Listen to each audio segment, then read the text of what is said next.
테마 순환매 장세 어떻게 대응할까요?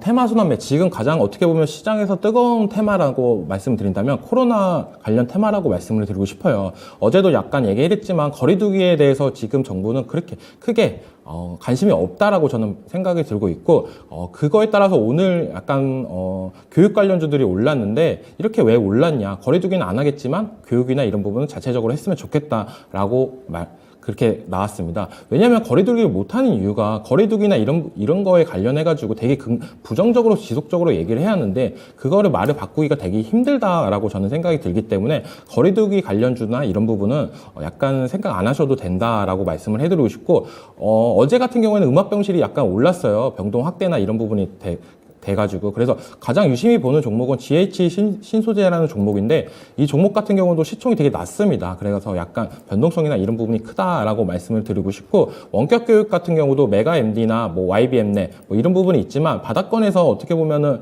장대 양봉이 나오면서 어떻게 보면 시세를 계속적으로 분출할 수도 있다라고 저는 보고 있어요.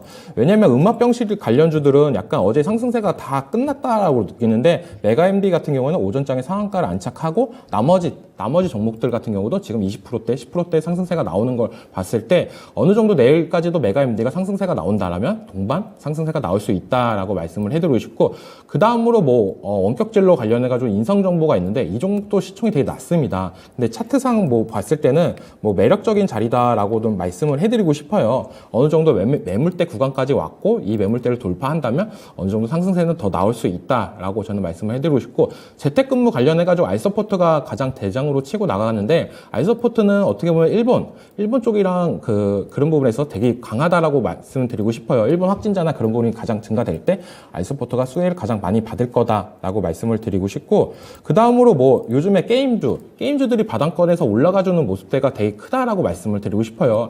어떻게 보면 코인들이 올랐던 게 게임주들의 훈풍이 불지 않았나라고 저는 생각이 들고 넵툰의 자회사가 중국 판호를 발급받았던 게 이게 어떻게 보면 전체적인 게임주들의 흐름을 바꿨다라고 저는 인식을 하고 있습니다. 그 중에서 좀 가장 유심히 보는 게 위메이드랑 넥슨게임즈입니다.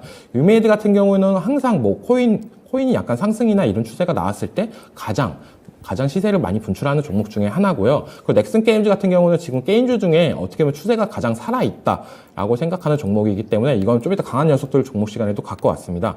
그리고 영상 콘텐츠 관련주들 요즘 많이 활발하잖아요. 대성창2가 한산 용해 출연 관련주로 엮이면서 상한가까지 가는 모습이 나왔는데 이 대성창2 같은 경우도 유심히 관찰할 필요는 있다라고 저는 보고 있고 그 다음으로 뭐 쇼박스 비상선언 관련해가지고 8월 3일까지 이슈는 살아있다라고 저는 느끼고 있고 A스토리가 가장 활발하잖아요. 어제 우영우가 나왔는데 오늘 주가는 생각보다 약세를 보이고 있다라고 저는 느끼고 있어요. 근데 그래도 그 다음 후속타 빅 마우스라는 게 있는데 7월 9일날 방영이 시작합니다. 이것도 뭐 어떻게 보면 흥행이 된다면은 어떻게 보면 더블 제로로 인해서 추가적인 상승세도 가능하다라고 말씀을 드리고 싶습니다. 네, 이렇게 뭐 테마가 너무 많아도 너무 많다라고 요즘 많이 느끼실 수도 있을 거예요. 그래서 어떻게 보면 엇박자를 탄다면 되게 암울한 구간이 된다라고 저는 느끼는데 이럴 때 가장 제일 중요한 거는 급등주를 안 따라가는 게 제일 중요하다라고 말씀을 드리고 싶고 눌림 들어올 때 분할 매수 전략이 어떻게 보면 정석적인 투자다라고 말씀을 드리고 싶습니다.